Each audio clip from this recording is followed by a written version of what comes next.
আচ্ছা, বলুন তো, পৃথিবীতে কোন এমন দেশ আছে যেই দেশটিতে শুধুমাত্র ধর্মীয় পরিচয়ের কারণে নাগরিকত্ব দেয়? অনেকেই যাকে মধ্যপ্রাচ্যের বিস্ফোরা কিংবা আরব দেশের মাঝে এক টুকরো পশ্চিমা দেশ হিসেবে অভিহিত করে থাকেন। দশকের পর দশক ধরে মানবাধিকার লঙ্ঘন, ফিলিস্তিনি সহ অন্য আরব দেশগুলোর সাথে সংঘাত কিংবা নিজেকে পারমাণবিক শক্তিধর হিসেবে গড়ে তোলা, যাই বলুন না কেন, তারা সবই করেছে এবং এখনো করছে। এত কিছুর পরেও বর্তমান বিশ্বে শিক্ষা, বাণিজ্য, প্রযুক্তি, গবেষণা, সামরিক শক্তি কিংবা অন্য যে কোনো সেক্টর সব দিক থেকেই অন্যতম মহাশক্তিশালী রাষ্ট্র। অর্থনৈতিকভাবে বিশ্বের 34তম বৃহৎ অর্থনীতির দেশ। বিশ্বের সেরা 100 বিশ্ববিদ্যালয়ের মধ্যে এদেশের বিশ্ববিদ্যালয়গুলো প্রথম 50-এর মধ্যে। এক প্রকার দখলদারির মাধ্যমে জন্ম নেয়া এই রাষ্ট্র কেন এত শক্তিশালী? এই প্রশ্নের উত্তর আলোচনার আগে আসুন জেনে নেই এই রাষ্ট্রের কিছুটা ইতিহাস। এতক্ষণে নিশ্চয়ই বুঝে গেছেন কোন দেশের কথা বলতে যাচ্ছি। হ্যাঁ, ঠিকই ধরেছেন, রাষ্ট্রটির নাম হলো ইসরায়েল। ইহুদিদের জন্য আলাদা রাষ্ট্রের পরিকল্পনা করা হয় সম্ভবত 16-17 দশকের দিকে। তারপর বেলফোর ঘোষণা এবং বহু চড়াই উতরাই পেরিয়ে আজকের এই ইসরায়েল রাষ্ট্র।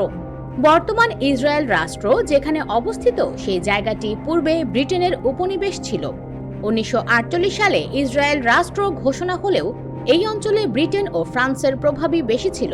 কিন্তু আমেরিকার সাথে সম্পর্ক দৃঢ় হয় 1956 সালে দ্বিতীয় আরব ইসরায়েলি যুদ্ধের প্রেক্ষাপটে। ইসরায়েল পশ্চিমাদের মদদে যখন মিশরে হামলা চালায়, তখন মিশরের পক্ষে থাকা দেশগুলোকে সহায়তা করতে আগ্রহ দেখায় সোভিয়েত ইউনিয়ন। আর মধ্যপ্রাচ্যে সোভিয়েত ইউনিয়নকে ঠেকাতে ব্রিটিশ সেনাদের হটিয়ে অবস্থান নেয় আমেরিকা। ইসরায়েলের জন্মই হয়েছে মূলত পরাশক্তিদের বিশাল সমর্থনে, যেটা ইসরায়েলের ক্ষমতায়নে একটা বড় ভূমিকা রেখেছে। এছাড়া এটাও মনে করা হয় যে ইহুদিদের সাথে শিক্ষাগত, সাংস্কৃতিক, বৈজ্ঞানিক এমন নানা দিক পশ্চিমা চিন্তাধারার সাথে মিলে, যেটা আরবদের থেকে ভিন্ন। এজন্য ইসরায়েলকে মধ্যপ্রাচ্যে এক টুকরো পশ্চিমা দেশ হিসেবে গণ্য করা হয়। আর 70-এর দশক থেকে আমেরিকার উদ্যোগে আরব রাষ্ট্রগুলোর সাথে ইসরায়েলের একরকম সমঝোতার পথও তৈরি হতে থাকে। 2017 সালের ডিসেম্বরে ইসরায়েলের দখলকৃত বিতর্কিত অঞ্চল জেরুজালেমকে ইসরায়েলের রাজধানী হিসেবে স্বীকৃতি দেন আমেরিকার প্রেসিডেন্ট ডোনাল্ড ট্রাম্প। চলুন এবার শুরুতে যে প্রশ্নটি রেখেছিলাম তার উত্তর খোঁজার চেষ্টা করি। ইসরায়েল দেশটি এত শক্তিশালী হওয়ার পেছনে প্রথম আলোচ্য বিষয় হতে পারে পশ্চিমা দেশগুলোর বড় একটা অংশের সরাসরি সাপোর্ট পাওয়া। পৃথিবীর ইহুদি জনগোষ্ঠীর 44% মানুষ ইসরায়েলে বসবাস করে এবং বাকি 56% সিংহভাগই আমেরিকার বাসিন্দা। অল্প সংখ্যক কানাডা, ফ্রান্স এবং অন্যান্য দেশে। পরিসংখ্যানগত দিক থেকে তাই ইসরায়েলকে তারা সমর্থন করবে, এটাই স্বাভাবিক। এবার দ্বিতীয় যে বিষয়টি আলোচনায় আসবে তা হলো উন্নত সামরিক শক্তি।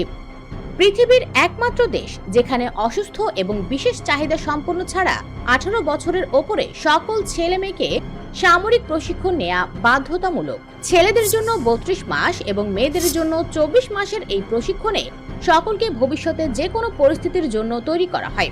তৃতীয় যে বিষয়টি আলোচনা করা হবে সেটি সবচেয়ে গুরুত্বপূর্ণ। ইসরায়েল রাষ্ট্র জন্মলগ্ন থেকেই তার দেশের শিক্ষা, গবেষণা, ছোট ছোট উদ্যোক্তা তৈরি এবং মোস্ট ইম্পর্টেন্টলি কৃষিখাতে সবচেয়ে বেশি গুরুত্ব এবং বাজেট বরাদ্দ দিয়ে আসছে। পূর্ব ভূমধ্য সাগরীয় এই অঞ্চল মরুভূমি এবং লবণাক্ততার কারণে একদমই অনুর্বর ছিল।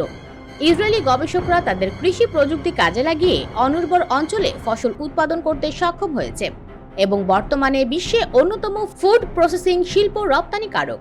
বিশ্ববিদ্যালয়গুলোতে সবসময় ভিন্ন মতকে প্রাধান্য দেওয়া হয় এবং মুক্ত আলোচনা করা হয়। প্রতি বছর জাতীয় বাজেটের বড় একটা অংশ গবেষণা খাতে ব্যয় করা হয়। এবার আসি সর্বশেষ কারণ, এক কথায় নেতৃত্ব। যুগ যুগ ধরে ইসরায়েল তাদের নেতা হিসেবে এমন ব্যক্তিকে নির্বাচন করেছে যিনি দেশটির জন্য দীর্ঘমেয়াদী এবং ফলপ্রসূ পরিকল্পনা করতে পারেন, যার সামষ্টিক ফল আজকের বিশ্বে অন্যতম শক্তিতে রূপান্তর। এছাড়া ঐতিহাসিকভাবে ইহুদিরা ব্যবসা ভালো বুঝে, আর তাদের নীতি হলো এক ইহুদি আরেক ইহুদিকে ব্যবসায় সহায়তা করবে। এছাড়া ইসরায়েল অভ্যন্তরীণভাবে মুক্ত ও স্বাধীন রাষ্ট্র। আপনি দেখবেন ইসরায়েলের বিশ্ববিদ্যালয়গুলোতে ফিলিস্তিন নীতির প্রচুর সমালোচনা হয়। সমালোচকদের মধ্যে অন্যতম নোয়া হারিরি ও গিডিয়ন লেভি অন্যতম। তাদের কিন্তু ইসরায়েল সরকার গ্রেফতার করছে না। জ্ঞান তৈরির জন্য মুক্ত পরিবেশ গুরুত্বপূর্ণ। এইটাই মূলত ইসরায়েলের শক্তিশালী হওয়ার মূল কারণ।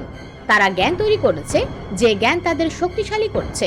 বন্ধুরা, আমাদের আজকের আয়োজনটি ভালো লেগে থাকলে লাইক কমেন্ট করতে ভুলবেন না। আমাদের কারেন্ট অ্যাফেয়ার্স চ্যানেলটি সাবস্ক্রাইব করে পাশে থাকবেন। ধন্যবাদ।